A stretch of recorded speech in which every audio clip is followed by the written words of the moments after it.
Hi, and welcome to the Digital Digging YouTube channel. In this video, we're taking a look at the J2M3 Raiden, or Thunderbolt, both in history and in the game of War Thunder.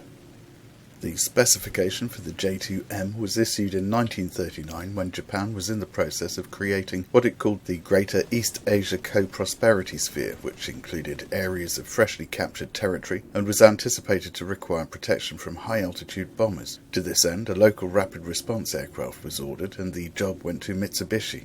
The lead designer of the Mitsubishi team, Jiro Horikoshi, was best known for creating the A6M0, famous for its demonic maneuverability and turn-fighting capabilities. But for this new project, he had to set those factors aside and concentrate on two things: climb rate and hitting power.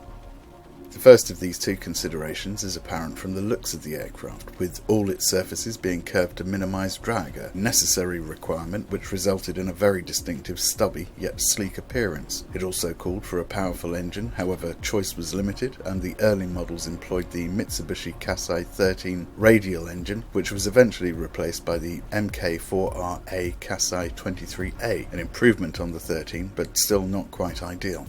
The armaments consisted of 4 20mm cannon, 2 in the nose and 2 in the wings, but by the time the J2M3 was being developed, all 4 cannon were shifted to the wings, the outermost 2 of which were Type 99 Model 1s, and the innermost of which were the faster firing Type 99 Model 2s.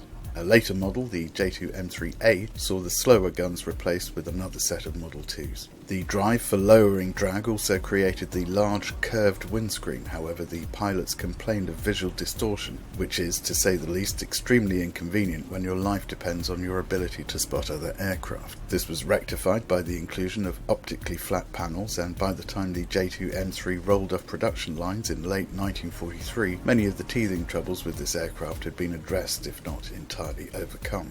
More J2M3s entered service than any other model, with around 260 being completed, but more models were to follow, including the J2M4 Model 34, which came with a pair of Schrager Music-style obliquely mounted 20mm cannon fitted behind the cockpit. However, difficulties with the turbo supercharger led to this variant being discontinued. As the war rumbled to its terminus and the Greater East Asia Co-Prosperity Sphere began to shrink and shrink, Allied bombers began to encounter the J2M3 defensive interceptor more frequently. The J2M3 proved to be very good at its job and met with considerable success, prompting one aviation writer to note that it was either unfortunate for the Japanese or lucky for the Allies that the J2M was not more reliable and available in greater numbers. In the game, the J2M3 Raiden is a Tier 4 aircraft with a battle rating of 5.0. It has a maximum speed of 385 miles per hour or 620 kilometers per hour and a turn time of 20.2 seconds. It's armed with a pair of 20mm Type 99 Mark I cannon with 380 rounds of ammunition and a reload time of 40 seconds, and a pair of 20mm Type 99 Mark II cannon with 420 rounds of ammunition, also with a reload time of 40 seconds. It can also carry a bomb load of 264 pounds or 120 kilograms.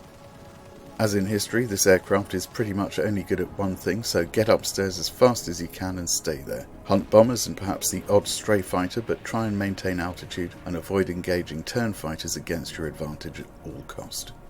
Flying the J2M3 can be a rewarding experience, but you will need to get to know her well before playing with anything but the utmost caution. Right then, that's it for another video. I hope you enjoyed it, and we'll be back for more at some point. You can help me out by hitting the like button if you so choose, and if you haven't subscribed already, now is an excellent time to remedy the situation. Or not. For all I know, you're not even listening to this bit. I'm just talking to myself like a lost goose honking in the fog. Anyway, if you're there, cheerio, and I hope to see you next time. Bye bye.